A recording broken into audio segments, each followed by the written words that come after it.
Hello दोस्तों, welcome back to my new video. सबसे पहले डिस्क्लेमर देना चाहूँगा कि इस वीडियो को प्योरली एजुकेशनल पर्पस के लिए ही रिकॉर्ड कर रहा हूँ। मैं कोई भी बाई या सेल का रिकमेंडेशन इस वीडियो के माध्यम से मैं आप लोगों को नहीं दे रहा हूँ। आज इस वीडियो में टोटल 3 स्टॉक्स के बारे में बात करेंगे एंड आप लोगों को पता है कि मैं रनिंग मार्केट के दौरान ही वीडियो को रिकॉर्ड कर रहा हूँ। भाई फिलहाल दोपहर के 2:10 हो रहे हैं, तो इसीलिए स्टॉक्स के क्लोजिंग प्राइसेस थोड़े से डिफर हो सकते हैं। तो चलिए बढ़ते हैं डायरेक्टली स्टॉक की ओर। पहला स्टॉक हमारे लिस्ट में आपके सामने है आवास फाइनेंशियर्स लिमिटेड। अब लोग जो है परेशान हो चुके हैं इस स्टॉक को होल्ड करते हुए, क्योंकि फंडामेंटली स्ट्रांग है, लगातार कंपनी के अर्निंग्स भी अच्छे आ रहे हैं। स्टिल स्टॉक जो है वो टोटली अपोजिट डायरेक्शन में ही मूव कर रहा है। अगर आप देखोगे तो इन्होंने दिसंबर क्वार्टर के भी रिजल्ट्स को पब्लिश कर दिया एंड इस बार भी कंपनी का प्रॉफिट अच्छा इंक्रीज हुआ है। नेट प्रॉफिट अगर आप देखोगे तो ईयर ऑन ईयर बेसिस में 146 करोड़ से बढ़ के 170 करोड़ रुपीस हो गया एंड क्वार्टरली बेसिस में भी 164 करोड़ रुपीस से बढ़ के 170 करोड़। तो इस बार भी रिजल्ट्स कंपनी के अच्छे आए हैं एंड अगर आप इनके वैल्यूएशन के चार्ट को देखोगे तो शायद ही अभी के टाइम पे आपको इस तरीके का वैल्यूएशन वाला चार्ट किसी और स्टॉक में देखने को मिले जहां पे इस तरीके से कोई स्टॉक अंडर वैल्यूड हो जाए। लगातार कंपनी के अर्निंग्स अच्छी तरीके से बढ़ते हुए दिखाई दे रहे हैं एंड स्टॉक प्राइस एक लेवल पे सस्टेन करना तो दूर की बात, वो लगातार लो पे लो का क्रिएशन कर रहा है, जिसके चलते पी रेशियो काफ़ी ज़्यादा करेक्ट हो गया है। एक समय था जब इसका पी रेशियो क्लोज टू 80 था एंड अभी इनका पी रेशियो अगर आप देखोगे तो 18 से 17 के आसपास दिख रहा है। तो ये चीज़ आप यहाँ पे देख सकते हो क्लियर कट एंड यही रीज़न है लोग अभी बहुत ज़्यादा परेशान भी हो रहे हैं कि यार सारा चीज़ बढ़िया है तो फिर ये स्टॉक ऊपर मूव क्यों नहीं कर पा रहा है। अब देखिए दोस्तों, गूगल में मैंने सर्च करा और भी बहुत सारे अपडेट्स मैंने देखे, तो कोई बड़ा रेड फ्लैग तो मुझे नहीं दिख रहा है जिस बेसिस पे मैं ये कह सकूँ कि स्टॉक अंडर परफॉर्म कर रहा है। ठीक है, अब भले ही यूट्यूबर कुछ भी रीज़न बता देते होंगे, मगर मुझे ऐसा कोई वैलिड रीज़न अभी तक नहीं मिला जिस बेसिस पे मैं इसके डाउनफॉल को मेजर कर सकूं।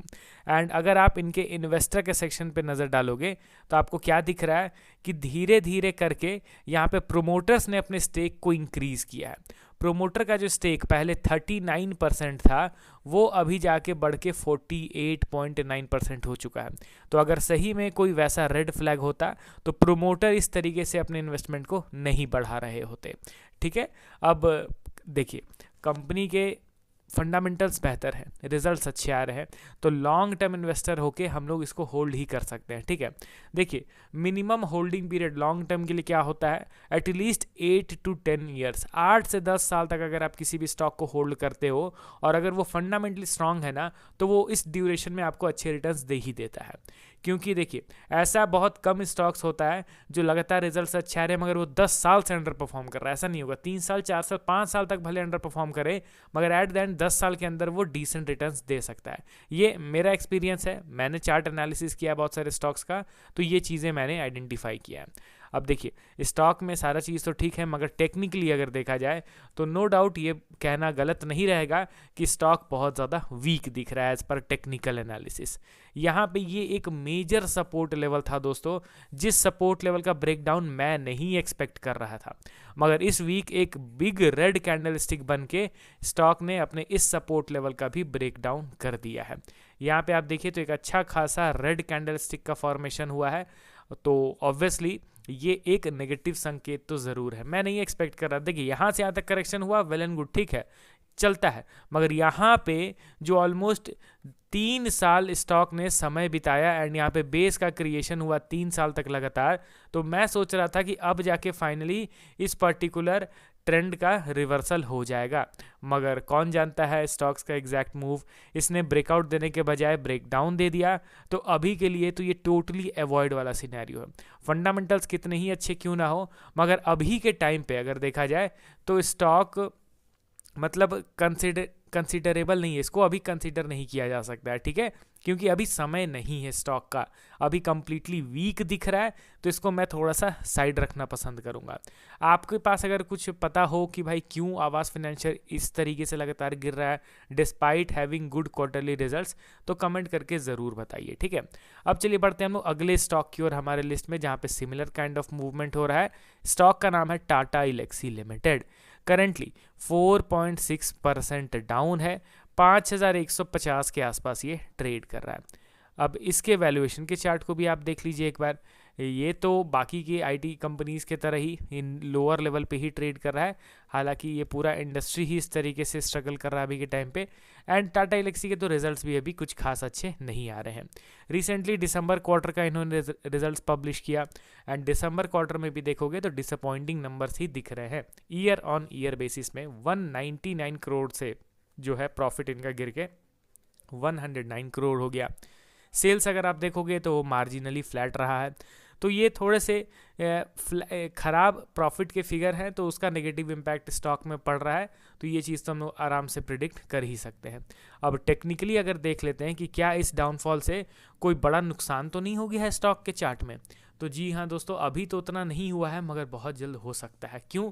क्योंकि आफ्टर देखिए जब से यहाँ पे करेक्शन स्टार्ट हुआ है ना, हर बार ये सपोर्ट क्रिएट कर रहा है, सपोर्ट का ब्रेकडाउन कर दे रहा है। अभी रीसेंट अगर सपोर्ट देखा जाए तो ये पर्टिकुलर लेवल है। यहाँ पे थोड़ा सा होप क्रिएट हुआ था कि शायद से इस लेवल से स्टॉक रिवर्सल दिखा सकता है, मगर आप देखोगे तो धीरे धीरे करके उसी पर्टिकुलर लेवल पे ये स्टॉक दोबारा से आता हुआ दिखाई दे रहा है। अगर इनकेस इसका ब्रेकडाउन हुआ तो फिर से ये न्यू लो का क्रिएशन करेगा एंड अगेन एक न्यू बेस फॉर्मेशन का फिर प्रक्रिया स्टार्ट हो जाएगा, जो कि बहुत समय लगता है। आप समझ रहे हो ना? अब देखिए दोस्तों, यहाँ पे स्टॉक एक बेस क्रिएट कर रहा था ये पर्टिकुलर लेवल पे, ठीक है। तो यहाँ पे बेस क्रिएट करने के बाद रिवर्स करता तो बहुत अच्छा खासा बाइंग मोमेंटम स्टार्ट हो जाता, मगर अब क्या हुआ कि इसने इसका ब्रेकडाउन दे दिया। अब ब्रेकडाउन मिला है तो हम लोग निश्चिंत होकर बैठ जाएंगे कि नहीं भाई, अब पहले बेस बनेगा फिर जाके रिवर्सल होगा। ठीक उसी तरीके से अगर ये इस सपोर्ट का ब्रेकडाउन करता है तो फिर हम लोग समझेंगे कि अब अच्छा खासा समय लगने वाला है, क्योंकि पहले बेस बनेगा फिर जाके रिवर्सल होगा। आई होप ये चीज़ आप समझ रहे हो। तो बेस फॉर्मेशन में ही ऑलमोस्ट मिनिमम 8 to 10 मंथ्स लग जाते हैं। तो अब ये न्यू बेस अगर बनाने जाएगा तो मतलब कि फिर से 8 से 10 महीने मिनिमम। तो ये सारी चीज़ें हैं। तो अभी के लिए टाटा एलेक्सी को भी मैं आवास फाइनेंशियल के ही कैटेगरी में इंक्लूड करूंगा। मींस अभी के टाइम पे अवॉइड करना ज़्यादा बेहतर रहेगा। और अब बढ़ते हैं अगले और लास्ट स्टॉक की ओर। हमारे लिस्ट में आपके सामने है इंडियन एनर्जी एक्सचेंज लिमिटेड। ये स्टॉक भी 3.5% डाउन है, 180 के भाव पे ये ट्रेड कर रहा है। वैल्यूएशन के चार्ट को देख लेते हैं तो जो सडन फॉल हुआ है स्टॉक में, स्पेशली मार्केट कपलिंग की खबरों के चलते, उसके चलते इनका पी रेशियो काफ़ी ज़्यादा ड्रॉप कर गया है। अर्निंग कंटिन्यूसली बढ़ ही रहा है। पी रेशियो आप देखो तो एक समय 55 से लेके 60 के आसपास था। अभी इनका पी रेशियो कहाँ पे आ चुका है? Close to 22। तो पी रेशियो में भी बड़ा करेक्शन हो चुका है। एंड मार्केट कपलिंग की जो खबरें हैं दोस्तों ना, उसके चलते स्टॉक में भारी पिटाई हुई है। एंड अगर आप इनके शेयर होल्डिंग पैटर्न में देखोगे तो यहाँ पे डीआईज का जो शेयर होल्डिंग है वो अच्छा खासा बढ़ रहा है। 21% का स्टेक डीआईज के पास था, जो कि अभी बढ़ के 35% पे हो चुका है। एंड पब्लिक का जो शेयर होल्डिंग है वो 60% से घट के 53% पे हो चुका है। तो पब्लिक से माल खींचा गया है डीआईज की तरफ से। तो ये एक थोड़ा सा पॉजिटिव अपडेट इसको कंसीडर करेंगे हम लोग। इंडियन एनर्जी एक्सचेंज के चार्ट को अगर आप देखोगे तो ये भी दोस्तों कंप्लीटली नेगेटिव है। फाइनली इसने भी अपने इंपॉर्टेंट सपोर्ट को ब्रेक ही कर दिया। आप देख रहे हो ना इस सपोर्ट पे कितने लंबे समय से ये स्टॉक था। 2023 पूरा, 24 पूरा, 25 पूरा, यानी कि 3 साल स्टॉक इस समय इस लेवल पे था। एंड फाइनली इस सपोर्ट का यहाँ पे ब्रेकडाउन हो चुका है। तो ये भी नेगेटिव हो चुका है। आवास फाइनेंशियर्स भी नेगेटिव हो चुका है। टाटा एलेक्सी भी समहाउ अपने मेजर सपोर्ट के पास ही है। देखते हैं टाटा एलेक्सी में आने वाले दिनों में किस तरीके का मोमेंटम होता है।